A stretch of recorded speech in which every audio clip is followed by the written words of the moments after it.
All right, so I want to talk about the other big theme we're going to study this week, and that is ethical relativism and ethical universalism.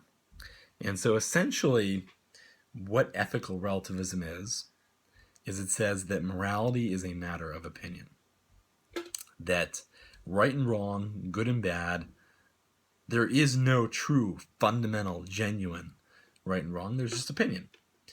Different people or different groups have different opinions, and no one opinion is better than another. And so there can be two forms of ethical relativism. One form bases opinions on the individual, and it essentially says right and wrong are a matter of individual opinion. If you think something is right, it's right, and if I think something is right, it's right, and vice versa. So for an example, if I thought that gay marriage was right, then I would be perfectly right to believe what I do. If you thought gay marriage was wrong, you would be perfectly right to believe that as well. Neither of us is more right than the other. If you believed that it was good and worthwhile and a legitimate use of your time to, stay up and party 5 nights a week and get really drunk and get really high, well, your opinion is just as good as mine that would say, no, it is more worthwhile to spend your nights, at least most of your nights, studying, working hard, getting good grades. Neither is more right than the other. Another form of relativism we might call communal relativism. So if the individual one is kind of an individual or subjective relativism, another form of relativism is this idea of communal relativism, where essentially the community is the one who decides what is right and what is wrong. So if American society thinks that free speech is a good thing and that everybody should be allowed to speak, but in another country they believe that only the ruler's word should be repeated, and if you critique the leader, you are wrong and you should be put in jail or executed. Well, then these two societies have different views about free speech and what is legitimate, but neither society is better than the other. Neither society is more right than the other for communal relativists. The moral universalist disagrees and essentially says that there are certain rights and wrongs, certain fundamental behaviors, characteristics, principles that are right, and other behaviors, actions, characteristics that are wrong. Now, when we look at kind of this idea that there's universal rights or wrong, there is an extreme of moral universalism, and that's moral absolutism. And the moral absolutist says that there is only one right way to do things. There is only one proper and way to act. And they do so in a very rigid and strict sense. No exceptions, no heeding of context, no flexibility whatsoever. The moral universalist essentially says there are some basic moral universal rules, principles, characteristics, actions that one ought to follow, but there is some flexibility. It's not so rigid. So let me give you an example.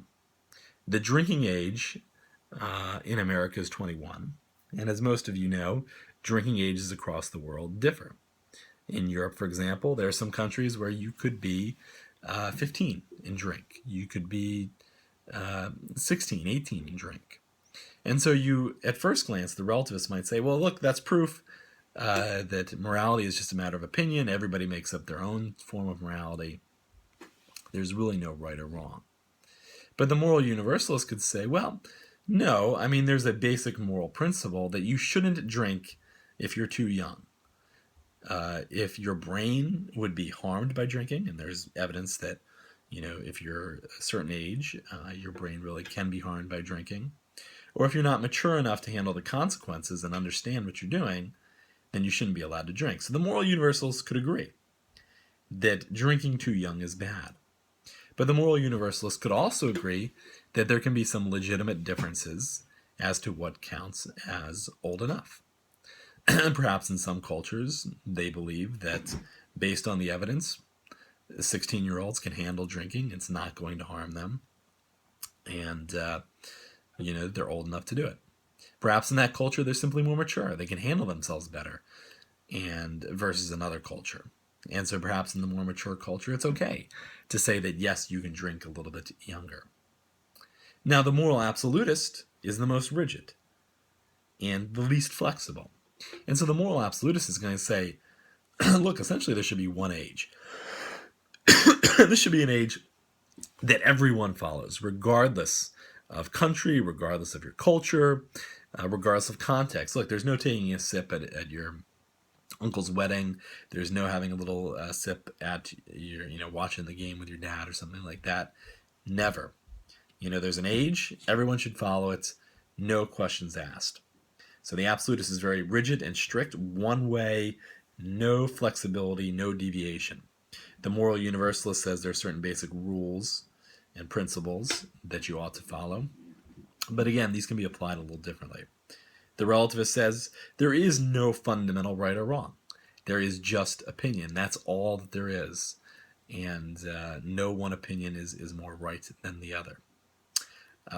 So again, those are the basic different ways of looking at what is really morality, what is the source of it.